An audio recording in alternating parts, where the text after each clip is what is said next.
Rona, bonsoir et merci de répondre à nos questions. Vous êtes ministre du Travail et de la Sécurité sociale, mais aussi et surtout secrétaire général adjoint au comité central du RDPC. Il y a 7 ans dernier, comme une résurgence du débat sur l'alternance ou alors la transition politique au Cameroun, quel est l'accueil que vous faites de ces débats?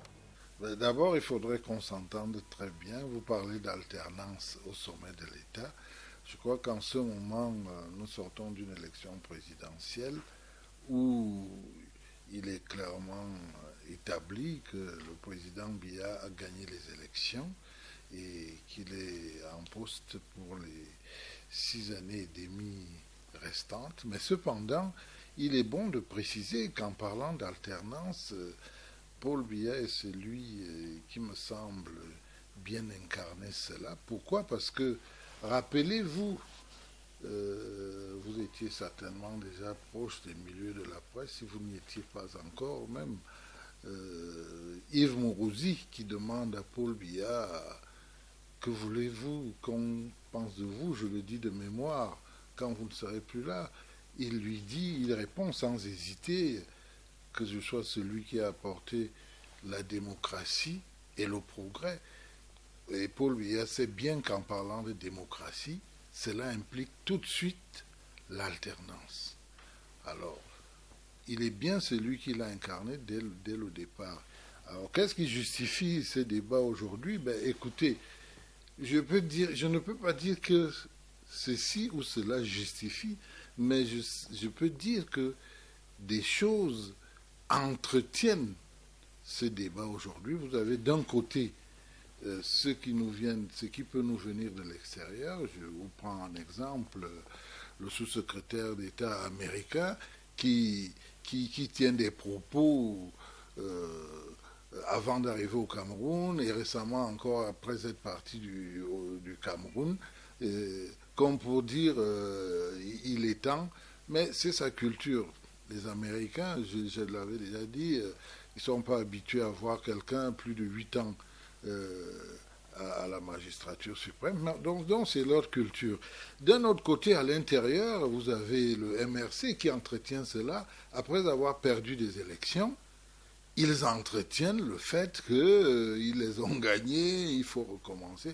Donc, je ne peux pas dire que ce soit des justifications, mais il y a un climat tel que les gens croient qu'ils se sentent obligés de parler d'alternance, mais il y a aussi surtout les élections qui arrivent, parce que l'alternance peut commencer par le haut, certes, mais elle peut aussi commencer par le bas. Donc, il y en a qui veulent prendre les postes de conseillers régionaux, des postes de députés, des postes de conseillers municipaux. Donc c'est un peu normal qu'on parle de plus en plus d'alternance. Ça ne doit pas être un sujet tabou. Je vous ai dit, le président Biya, lui-même, le président national de mon parti, a voulu la démocratie. Et qui dit démocratie dit absolument alternance. Maintenant, il faut savoir gouverner pour rester au pouvoir, l'alternance pouvant se décliner par le changement des hommes, l'alternance pouvant se décliner par le changement des systèmes, et on peut aussi parler d'une autre forme de cohabitation où les hommes peuvent changer dans certaines institutions et les politiques dans l'autre, où des partis politiques qui n'ont pas les mêmes idéaux peuvent se retrouver. Monsieur Grégoire Ouana, au regard de l'environnement international et de l'actualité au Soudan, mais également en Algérie, est-ce que vous n'avez pas l'impression qu'aujourd'hui, le problème, c'est votre champion, c'est-à-dire Paul Biya? Écoutez, je ne suis pas de cet avis-là, parce que je ne répondrai jamais par l'affirmative. Notre champion ne peut pas être le problème, parce que d'abord, notre champion, il est loyal envers son pays, il est démocrate convaincu, il est même démocrate convaincant, vous n'avez qu'à voir sa façon de gouverner. Il garantit aujourd'hui la stabilité des institutions par tout ce qu'il a fait. Il a mis en place un certain nombre d'institutions qui étaient impensables pour celui qui n'aurait pas été démocrate.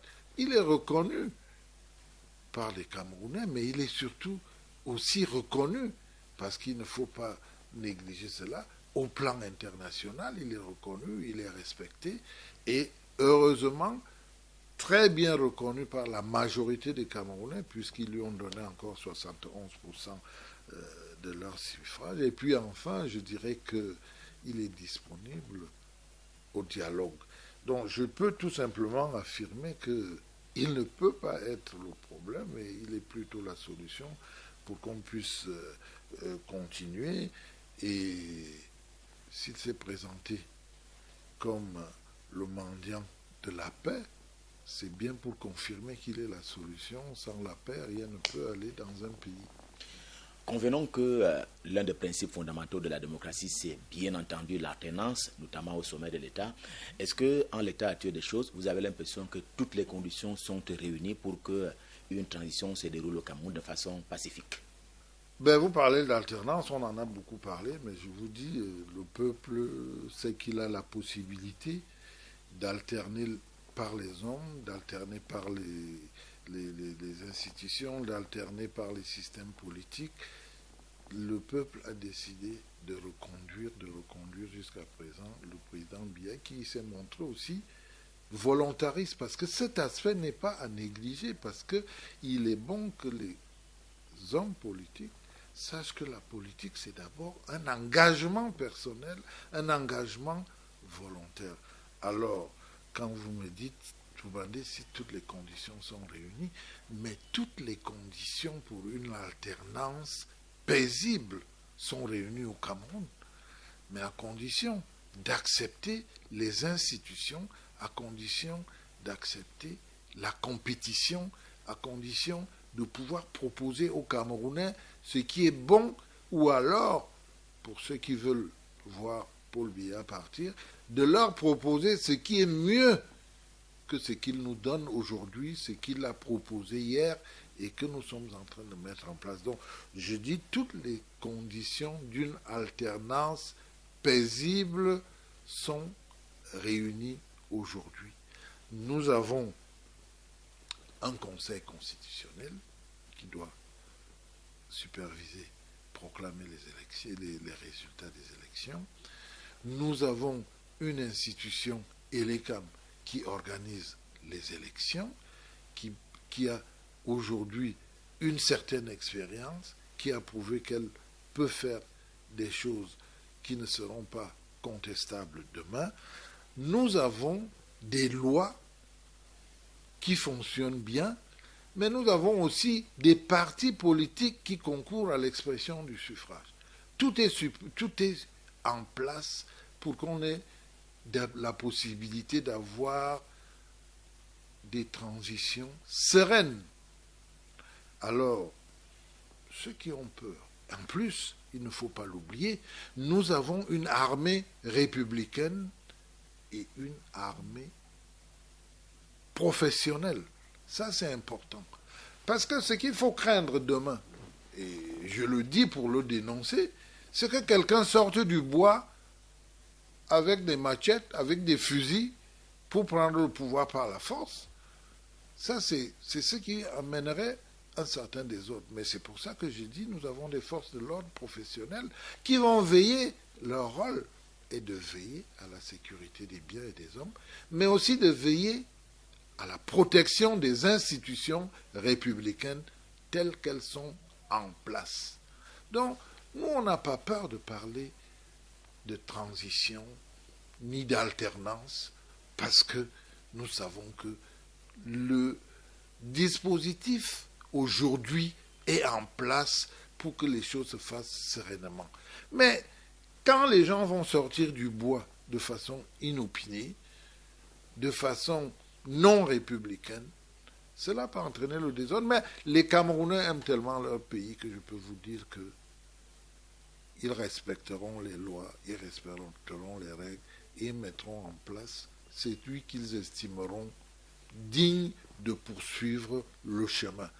Nul n'est éternel, tout est en place pour que le Cameroun poursuive sa voie royale, pour que le Cameroun redevienne comme il aura toujours voulu être. Si on a quelques perturbations aujourd'hui, ça fait partie de l'ordre de la vie. Voilà ce que je peux vous répondre. Grégoire Rwanda, on termine bientôt cet entretien, cet échange, mais est-ce qu'il y a quelque chose que vous aurez voulu dire, que vous n'avez pas dit, que vous pouvez dire en quelques secondes? Je ne le dirai pas en 30 secondes. Moi, je souhaite que les Camerounais continuent d'aimer leur pays, que les Camerounais se remobilisent encore davantage pour que toutes les parties du Cameroun retrouvent la paix et la sérénité.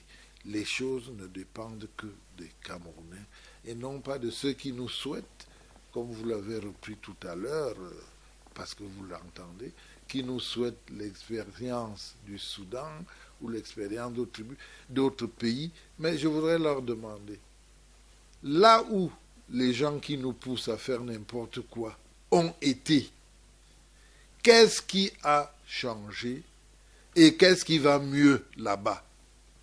Je ne voudrais citer aucun pays, mais partout où on a été comploté pour mettre des chefs d'État en l'air, pour tuer des chefs d'État, pour changer les systèmes, qu'est-ce qui a changé en mieux? Ces pays aujourd'hui sont dans des pires difficultés alors que les dirigeants qu'on est venu ou assassiner ou mettre de côté, je n'en dirai pas plus.